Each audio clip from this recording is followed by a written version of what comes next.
अमन एक मध्यम वर्गीय परिवार का लड़का था। वह एक छोटे से शहर में रहता था और हमेशा अपनी किस्मत को कोसता रहता था।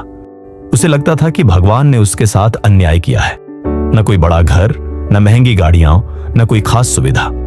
वह अक्सर सोचता, अगर मेरे पास भी पैसे होते तो मैं कितना खुश होता। एक दिन अमन के स्कूल में एक मोटिवेशनल सेमिनार हुआ।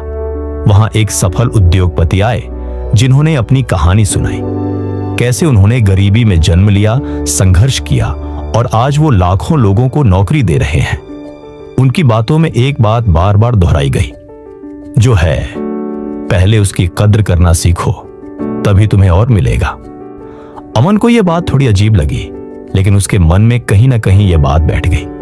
कुछ ही दिनों बाद अमन के स्कूल की ओर से एक ग्रामीण क्षेत्र में सामाजिक सेवा शिविर में जाने का मौका मिला। पहले तो अमन नहीं जाना चाहता था, लेकिन किसी कारणवश वह मजबूरी में चला गया। गांव में पहुंचकर अमन की सोच एकदम बदल गई। वहां के बच्चे फटे पुराने कपड़ों में भी मुस्कुराते रहते थे। न पंखा न बिजली, फिर भी वो पेड़ की छांव में पढ़ाई कर रहे थे। किसी के पास चप्पल नहीं थी, फिर भी वो खेलते हुए हंसते थे। अमन को एक छोटी बच्ची मिली, राधा। वह बिना जूते, बिना खिलौनों के मिट्टी से गुड़िया बना रही थी और बड़ी खुशी से अमन को दिखा रही थी। अमन ने पूछा, तुम्हारे पास तो कुछ भी नहीं है, फिर भी इतनी खुश क्यों हो?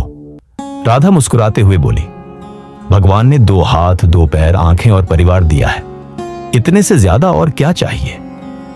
अमन उस रात सो नहीं सका। उसे एहसास हुआ कि वो जिन चीजों के लिए भगवान से नाराज था, वे चीजें ही किसी के लिए सपना होती हैं।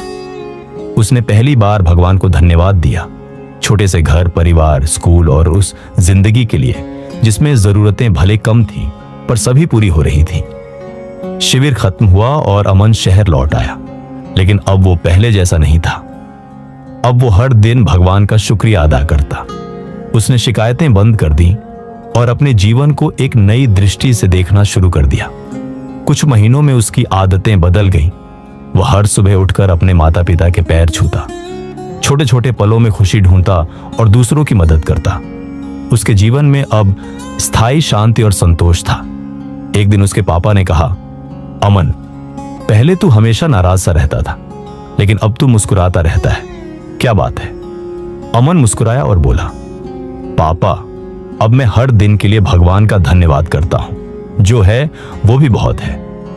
इस कहानी से हम ये सीख सकते हैं कि कृतज्ञता जीवन की सबसे बड़ी पूंजी है। जब हम अपने पास की चीजों के लिए भगवान का धन्यवाद करना शुरू करते हैं, तब हमें वह शांति और संतोष मिलता है जिसे हम दुनिया भर में खोजते हैं।